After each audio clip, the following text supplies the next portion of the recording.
in Montreal right now, it's not easy just to go out and find people that are capable of helping you where you need help.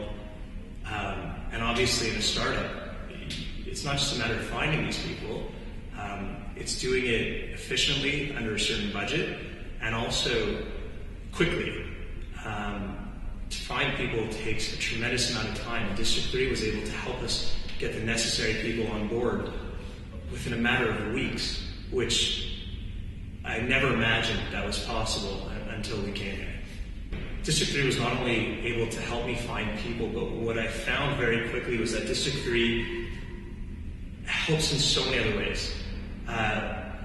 Their name, for one, adds validity to the company.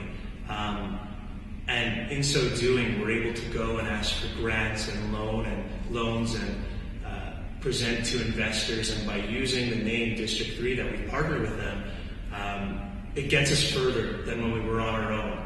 And we were without District 3 for many, many months, and I could see within the few months that we've been at District 3, it's such a change in perception that you have that name attached.